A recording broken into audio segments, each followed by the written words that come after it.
रात का वक्त अंश और वंश डाइनिंग टेबल पर बैठकर सोनू का इंतजार कर रहे थे। तभी वो सीढ़ियों से उतरकर नीचे आई, वाइट हुडी पर शॉर्ट जिसमें वो बहुत क्यूट लग रही थी। दोनों ही उसे देखने में खो गए थे। वो दोनों के बीच आकर बैठी, तब उनकी तंद्रा टूटी।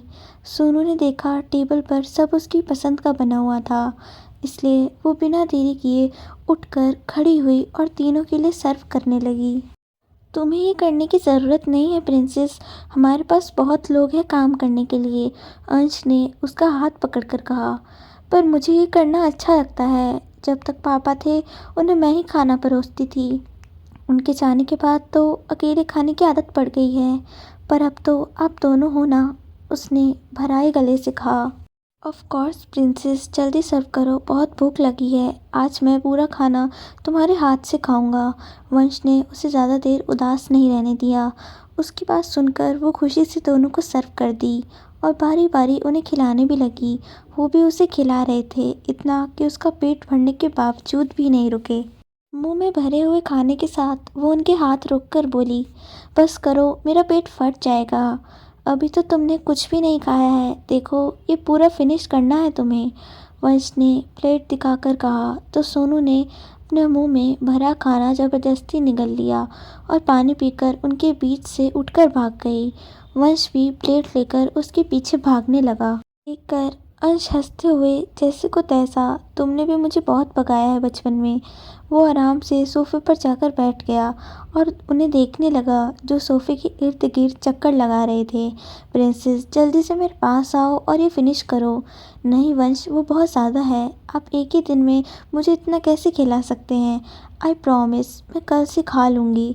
इस नन्ही से जान पर थोड़ा तो रहम खाओ, सोनू ने मासूमी से कहा। अच्छा ठीक है, सिर्फ एक बाइट और, उसके बाद पक्का रुक जाऊंगा। आप सच बोल रहे हैं ना, सोनू ने एक उंगली आगे दिखाते हुए पूछा। हाँ बच्चा, तुमने कभी मुझे झूठ बोलते देखा है, वंश ने कहा। तो अंश जोर से कहता है, हाँ हाँ, मैंने तो कभी नहीं देखा, और वंश जैसा सच्चा इंसान तो पूरी दुनिया में नहीं है। सोनू धीरे धीरे उसके पास गई और एक निवाला खाकर वापस भाग गई। वंश ने अपना सर पीट लिया। बहुत शैतान हो प्रिंसेस तुम, कल से तुम्हें बताऊंगा। उसने प्लेट रखकर हाथ धो लिए। वहीं एक्सेल और शेन जो काम से आए थे, वो वंश की ऐसी हालत देख हैरान रह गए। जो लड़का लड़कियों को कपड़ों की तरह बदलता था, वो आज एक लड़की को खाना खिलाने के लिए पीछे भाग रहा है। दोनों को देख अंश ने कहा, वंश उसे ऊपर ले जाओ। सोनू और वंश के जाने के बाद तीनों काम की बात करने लगे। सोनू की दवाइयाँ देखकर सुलाकर वंश भी अपने कमरे में जाकर सो गया। अंश भी कमरे में आया तो वंश को सोता देख वो सोफे पर जाकर बैठ गया और लैपटॉप में ऑफिस का काम करने लगा। उसे आदत थी देर रात तक जागने की। वहीं अपने कमरे में सोनू बार बार करवट बदल रही थी। नींद उसकी आंखों से कोसों दूर थी। आज जो कुछ भी उसके साथ हुआ वो याद कर वो थोड़ी डरी हुई थी। उसे बार बार किशोर का गंदे तरीके से छूना, कावेरी और उसकी मामी का टॉर्चर याद आ रहा था। इन ख्यालों से बचने के लिए अंश और वंश के बारे में सोचने लगी तो उसके गाल शर्म से लाल हो गए। उसने कभी नहीं सोचा था कि कभी उसे उसकी कैद से आज़ादी मिलेगी। वो दोनों उसके लिए किसी मसीहा की तरह थे, जिन पर उसे आंखें बंद कर भी विश्वास हो गया था। इतने कम वक्त में भी किसी के साथ इतनी अच्छी बॉन्डिंग कभी नहीं बनी थी उसकी। अनजाने में ही उसके कदम उन दोनों की रूम की तरफ बढ़ गए। लाइट बंद देख उसने मायूसी से चेहरा लटका लिया और दरवाजे पर हाथ रखा तो खुला हुआ ही था। वो अंदर गई तो जीरो के बल्ब की हल्की रोशन वंश पर पड़ रही थी। उसने धीरे से कहा, वंश आप सो गए क्या? प्रिंसेस यहाँ आओ। उसके पीछे से आती आवाज़ की तरफ देखा तो अंश वहाँ पर बैठकर उसे ही देख रहा था। वो धीमे कदमों से चलकर उसके पास गई तो उसने लैपटॉप साइड में रखकर उसे गोद में बिठा लिया और पूछा, क्या हुआ? सोनू ने निचला होठ बाहर निकालकर धीमे से कहा, नींद नहीं आ रही है। अच्छा तो अब क्या करें? उसने सोनू के गालों को सहलाते हुए कहा। उस मध्यम रोशनी में उसका रंग सोने की तरह चमक रहा था, जो अंश को कुछ धागे करने के लिए मजबूर कर रहा था। उसने धीमे से अपना अंगूठा उसके होठों पर फिराया। उसकी छुअन से सोनू सिहर उठी और उसकी आंखें बंद हो गई। वंश ने दूसरी तरफ मुँह कर मुस्कुराते हुए धीरे से कहा, मेरा भाई भी रोमांस सीख रहा है। इतना कह वो वापस सो गया। बच्चा, अंश ने कहा। सोनू ने आंखें खोल कर कहा, कैन आई किस यू? अंश ने कहा तो उसकी आंखें हैरानी से बड़ी हो गई और मुंह खुल गया। उसका क्यूट सा रिएक्शन देख अंश ने उसके चेहरे पर झुककर उसके लोअर लिप को अपने होठों के बीच लेकर सक करने लगा। वो पहला एहसास और पहला स्टेप था जो उसने कभी भी किसी भी लड़की की तरफ बढ़ाया हो। धीरे धीरे सोनू की आंखें भी बंद हो गई थी। उसने कोई रिस्पॉन्स नहीं दिया क्योंकि उसे तो किस करना आता ही नहीं था।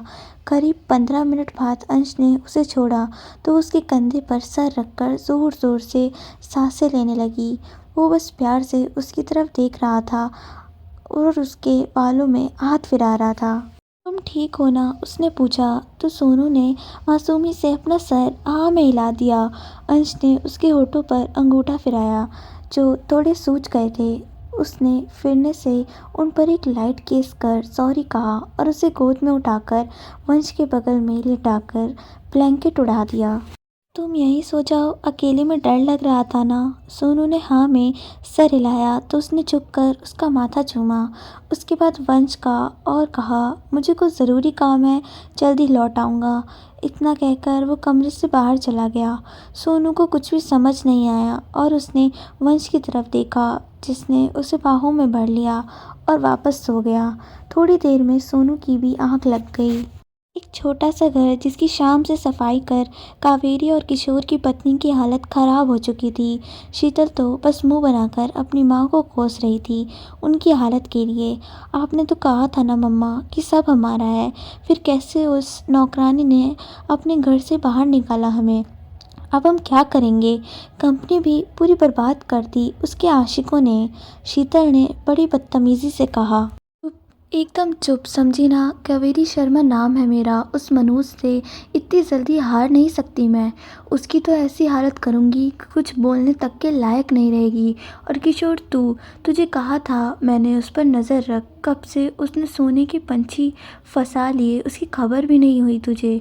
कावेरी ने गुस्से से तमतमाते हुए कहा, माफ़ कर दो दीदी, गलती हो गई, पर आपसे वादा करता हूँ उस लड़की को बालों से पकड़कर आपके कदमों में लाकर डाल दूँगा। बहुत पर निकल आए हैं उसके। ऐसा क्या जादू कर दिया उन दोनों पर जो उसके कहने पर हमें रास्ते पर लाकर खड़ा किया है। उसका हिसाब तो उसे देना ही होगा। किशोर के साथ साथ बाकी सबकी आंखों में भी सोनू के लिए नफरत झलक रही थी। वहीं शीतल अपनी बेइज्जती का बदला सोनू से लेने के लिए कुछ सोच रही थी। वो बीच बहुत सारी गाड़ियां एक के पीछे एक खड़ी थी। उसी के सेंटर में खड़ी गाड़ी के खुले शीशे में से सिगरेट का धुआं बाहर निकल रहा था। तभी 4-5 आदमी हाथ में कुछ बैग्स लेकर भागते हुए उनके पास आए। एक्सेल, शेन, डेविड ने उतरकर सारा मामला चेक किया और गाड़ी में रख दिया। उन आदमियों ने अंश को सलाम किया और आए रास्ते वापस चले गए। उसके बाद बाकी गाड़ियां भी घर की तरफ निकल गई। अगली सुबह जब सोनू की आंखें खुली तो उसने पहले घड़ी की तरफ देखा जिसमें 8 बज रहे थे। ये देख वो हड़बड़ा कर उठने को हुई तो दोनों ने ही उसे फिर से जकड़ लिया। तब उसे याद आया कि वो कहाँ है। उसने अंश और वंश को देखा जो बिल्कुल चिपक कर उसकी कमर पर हाथ डोले सोए हुए थे। उन्हें देख इससे कोई नहीं कह सकता था कि ये मासूम से चेहरे वाले दुनिया के सबसे खतरनाक माफिया किंग्स हैं। उसने वंश के माथे पर से बाल हटाया और वहाँ चूम लिया। यही उसने अंश के साथ भी किया, पर वो जैसे ही दूर होने लगी उसने खींचकर उसे अपनी बाहों में ले लिया। मुझे सोता हुआ देख फ़ायदा उठा रही थी, उसने आंखें खोलकर कहा तो सोनू ने मासूमी से अपनी आंखें टिमटिमाकर कहा, फ़ायदा कहाँ, मैंने तो बस यहाँ किसी की। उसके माथे पर उंगली से पॉइंट किया। ओह मेरी मासूम सी गुड़िया, क्या होगा तुम्हारा हमारे साथ, और तुम इतनी जल्दी क्यों उठ गई? उसने उसके बालों में हाथ घुमाकर कहा। जल्दी कहाँ, आज तो मैं लेट हो गई। देखिए 8 बज गए। रोज़ तो मैं 4 बजे ही उठ जाती हूँ। आप भी उठिए, ऑफिस नहीं जाना क्या? मुझे भी कॉलेज जाना है। उसने उसे उठाते हुए कहा। आज कॉलेज मत जाओ, वंश के साथ दोपहर को ऑफिस आ जाना। अभी सो जाओ, तुम्हें आराम की ज़रूरत है। उसने उसे वापस लेटाया और खुद उठकर कबर्ड के पास गया।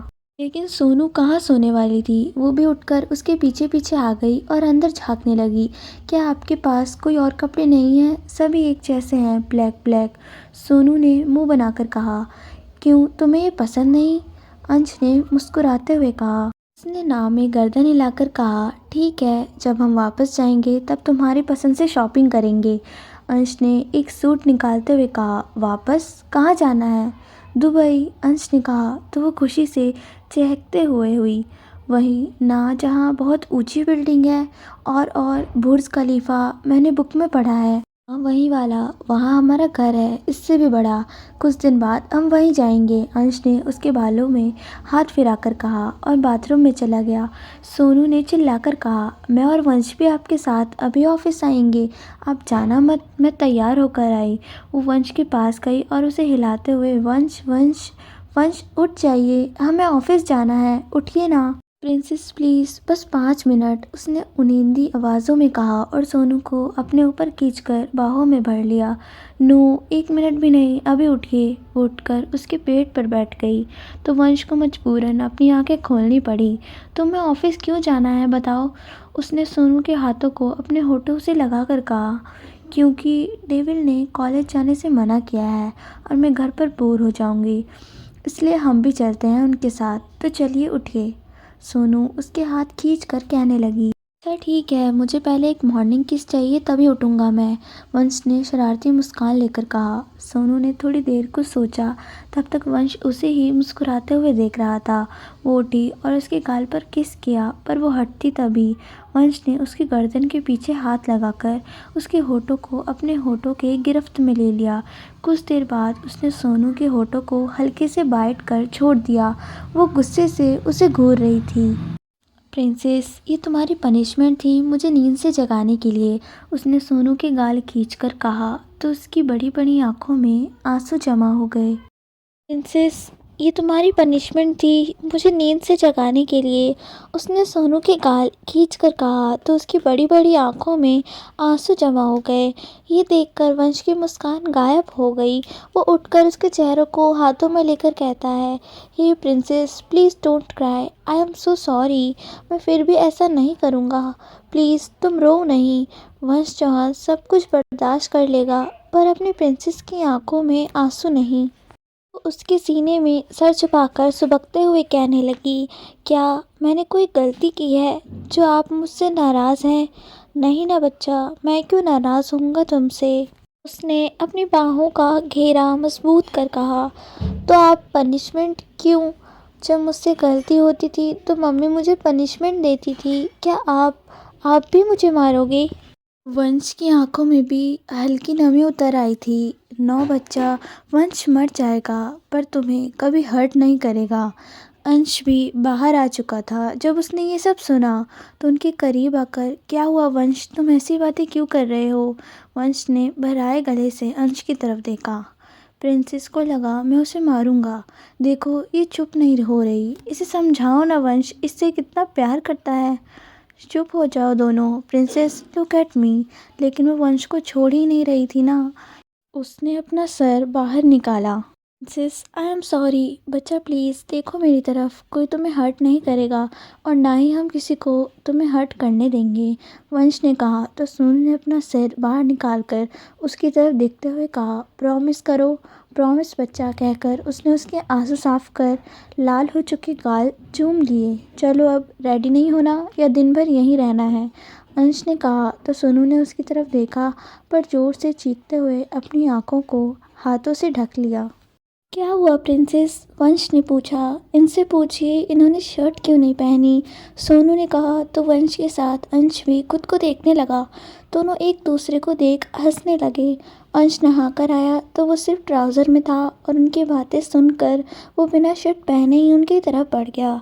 क्यों, मेरी बॉडी अच्छी नहीं लगी तुम्हें? देखो तो मुझे, उसने सोनू को अपनी तरफ करते हुए बेशर्मी से कहा।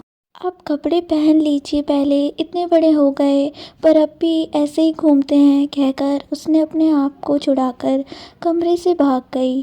क्या बात है, मेरा भाई तो एक दिन में ही बेशर्म हो गया। पहले तो लड़कियों के नाम से पार्टी से भाग लिया करता था, लगता है प्रिंसेस का जादू चल गया। उफ, कितना शर्माती है वो। मुझ जैसे बेशर्म इंसान के साथ उसका क्या होगा। वंश ज़बरदस्ती शर्माकर अपना चेहरा छुपाते हुए भाग लिया तो अंश ने गर्दन ना में हिलाते हुए शर्ट उठा लिया। फिर सोनू का चेहरा याद कर वो खुद भी हंसने लगा। एक सुनसान सड़क जहाँ नाम के लिए पक्का दुक्का गाड़ियाँ ही जा रही थी। किटी अपने कानों में हेडफोन, पीठ पर छोटू सा बैग लिए कॉलेज के लिए जा रही थी। तभी एक कार फुल स्पीड में उसे ओवरटेक करके चली गई। किटी के स्कूटी का इस वजह से थोड़ा बैलेंस बिगड़ गया था, पर वक्त रहते उसने खुद को संभाल लिया और जोर कहती है, अबे ओ, तेरे बाप की सड़क है क्या जो यहाँ अपना एरोप्लेन उड़ा रहा है? कुत्ता कहीं का, अगर मेरा एक्सीडेंट होता तो तेरा बाप पैसे देता। वो गाड़ी कुछ दूर आगे जाकर रुक गई और किटी की तरफ घूम गई। किटी गाड़ी के रुकने से थोड़ी डर गई थी क्योंकि वहाँ बहुत कम आवाजाही थी। उस पर कोई मदद के लिए आता भी या नहीं। बीच रास्ते में रुकी गाड़ी की वजह से वो आगे नहीं जा सकी और मजबूरन उसे रुकना पड़ा। उसके माथे पर पसीने की कुछ बूंदें झलक आई थी। तभी गाड़ी के ड्राइविंग सीट का दरवाज़ा खुला और एक आदमी बाहर आया। वो सीधा किटी के सामने खड़ा हुआ और उसको कुछ समझाने से पहले ही स्कूटी की चाबी निकाल कर पीछे हट गया। ये देख किटी नीचे उतरकर उसकी तरफ बढ़ते हुए, ये क्या बदतमीज़ी है, चाबी दीजिए मुझे, इतनी भी क्या जल्दी है जाने की जान। ये शब्द कार में पड़ते ही वो काँप उठी। उसके हाथ पैर काँपने लगे थे। शायद उस इंसान को वो बहुत अच्छी तरह जानती थी। वो डरते हुए उसकी तरफ मुड़ी तो सामने शेर खड़ा था। मक्कारी उसकी बुद्धि हंसी में साफ झलक रही थी। वो आगे आकर अपनी गाड़ी के ऊपर जा बैठा तो उसके साथ आए अनवर ने चाबी शेरा को दे दी और खुद उसके पास जाकर खड़ा हो गया। किट्टी को चाबी मांगने की भी हिम्मत नहीं हो रही थी। ये आदमी हर जगह आकर उसे परेशान करता था और एक ही जिद, शादी कर लो मुझसे। क्या हुआ जान, कहाँ खो गई, कहीं हमारी सुहागरात के? उसने अपनी बात अधूरी छोड़ दी। चाबी दीजिए, मुझे जाना है, उसने नीचे देखते हुए धीरे से कहा। शेरा ये सुनकर गाड़ी पर से नीचे कूदा तो किट्टी सहम गई। उसने आगे आकर किट्टी को अपने बाहों में जकड़ लिया और उसके गालों को बेरहमी से दबोच कर कहा, कहाँ जाना है तुझे? कहीं कोई आशिक तो नहीं बना लिया ना? याद रख, चमड़े उधेड़ दूंगा तेरी। किट्टी को बहुत दर्द हो रहा था। उसने रोते हुए कहा, छोड़ो मुझे। ऐसे कैसे जान, इतने दिनों बाद वक्त मिला है तुमसे मिलने का, कुछ तो याद कर चाहिए ना मुझे इसके लिए। चलो फटाफट मुझे किस करो, वो भी होठों पर, उसने बेशर्मी से कहा। किट्टी झटपटाने लगी तो उसने गाल छोड़कर बालों को कस कर पकड़कर चेहरा ऊपर उठाया और किस करने की कोशिश करने लगा, पर किट्टी उसे ये नहीं करने दे रही थी। उसने शीरा को एक थप्पड़ मारकर उसे खुद से दूर धकेल दिया। साली, तेरी इतनी हिम्मत, प्यार से कहता हूँ तो मानती नहीं है ना? अब शादी गई भाड़ में, तुझे तो अपनी रखेल बनाऊंगा जिसकी जगह सिर्फ मेरे बिस्तर पर होगी। ये कहकर वो किटी को मारने आगे बढ़ा तो वहाँ एक गोली चलने की आवाज़ हुई जिससे शेरा और अनवर अपने गन निकाल कर तैयार हो गए। किट्टी के पीछे बहुत सारी गाड़ियाँ आकर रुकी जिसमें एक्सेल और कुछ कार्स थे। एक्सेल को देख किट्टी दौड़कर उसके पास गई और उसके सीने से लगकर फूट फूट कर रोने लगी। एक्सेल उसके बालों में हाथ फिराने लगा। सभी गार्ड्स ने शेरा और अनवर को घेर कर उनके ऊपर गन तान ली। इतने लोगों को अपने सामने देखकर दोनों की हवा टाइट हो गई और उन्होंने अपने हथियार डाल दिए। एक्सेल, तेरे दोनों बॉस पहले ही मेरा बहुत नुकसान कर चुके हैं। ये लड़की मेरी है, तो इसे मुझे वापस कर वरना बहुत बुरा होगा, शेरा ने गरज कर कहा। एक्सेल ने किटी को गाड़ी में बिठाया और शेरा के पास जाकर कहा, अब ये लड़की मेरे दोनों बॉस की प्रोटेक्शन में है। तू सोचना भी मत कि तू उसे छू भी पाएगा, क्योंकि एक्सेल खुद उसे प्रोटेक्ट करेगा और वो अपनी जान देकर भी अपनी जिम्मेदारी निभाता है। एक्सेल ने उसके हाथ से चाबी छीन ली और उन्हें धक्का देकर जाने को कहा। शेरा ने नफरत से उसे देखा और कहा, इसका बदला तो मैं लेकर ही रहूँगा। वो अपनी गाड़ी घुमाकर चला गया तो एक्सेल एक गार्ड को चाबी देकर स्कूटी किटी के घर पहुंचाने के लिए कहा। वो गाड़ी में आकर बैठा तो किटी अभी तक रो रही थी। उसने उसके गालों पर निशान देखे तो गुस्से के साथ साथ उसके दिल में एक अजीब सा कुछ होने लगा। बच्चा, इधर देखो, ज़्यादा दर्द हो रहा है? उसने किटी के गालों को सहलाकर पूछा तो वो और ज़ोर से रोते हुए सर हिलाने लगी। देखो, प्लीज़ रो मत, वो मुझे किसी को चुप कराना नहीं आता। प्लीज़ तुम खुद ही शांत हो जाओ ना। मैं बहुत सारी चॉकलेट और आइसक्रीम दिलाऊंगा, प्रॉमिस। उसने शांत होकर एक्सेल की ओर देखा तो उसे लगा वो शांत हो गई, इसलिए उसने सुकून की सांस ली। पर किटी फिर ज़ोर ज़ोर से रोने लगी। ये देख उसका चेहरा देखने लायक बन गया। मैं क्या आपको बच्ची लगती हूँ जिसे चॉकलेट देकर आप चुप करा दोगे? उसने कितने ज़ोर से पकड़ा मुझे और बाल भी खींचे। बहुत ज़्यादा गंदा है वो, हमेशा मुझे परेशान करता है, उसने रोते हुए ही कहा। तो एक्सेल ने उसे खींचकर गले लगा लिया और उसके बालों में हाथ फिराने लगा। तो तुम्हें परेशान नहीं करेगा, मैं हूँ ना तुम्हारे साथ, तुम्हें हमेशा प्रोटेक्ट करूँगा और उससे बिल्कुल नहीं डरना। जैसे आज मारा वैसे हमेशा मारना उसे, फिर मैं देख लूँगा। एक्सेल ने उसे कंसोल किया। किट्टी उससे अलग हो गई और अपनी छोटी उंगली आगे कर कर बोली, प्रॉमिस करो तभी मानूंगी। बाबा प्रॉमिस, वो भी पक्का वाला। उसकी बात सुनकर किट्टी खुश हो गई। तो अब चलोगी आइसक्रीम खाने? किट्टी ने फ़ौरन हाँ कहा। एक्सेल खुद से ही अभी कह रही थी मैं क्या बच्ची हूँ, और अब देखो कैसे खुश हो गई। इन बच्चों का भी कुछ नहीं कह सकते। अंश और वंश तैयार होकर नीचे आए तो उन्हें सोनू कहीं दिखाई नहीं दी, क्योंकि उसका रूम वो पहले ही चेक करके आ चुके थे। वो नीचे आए तो सारे सर्वेंट डरे हुए एक साथ खड़े थे। ये वो स्टाफ था जिसे दोनों हमेशा अपने साथ ले जाते, क्योंकि वो सबसे भरोसेमंद थे। वंश ने पूछा, प्रिंसेस कहाँ है? तो सबके माथे पर पसीना आ गया। वहीं वो फील्ड सर्वेंट जो एक्सेल ने कल ही सोनू के लिए हायर की थी, उसने आगे आकर डरते हुए कहा, सर वो ma'am, skip up damn it, where is princess? वंश ने चिल्लाकर कहा तो सभी सहम गए। आगे जानने के लिए कि आखिर सोनू कहाँ गई, चैनल को सब्सक्राइब करें, वीडियो को लाइक और कमेंट करें।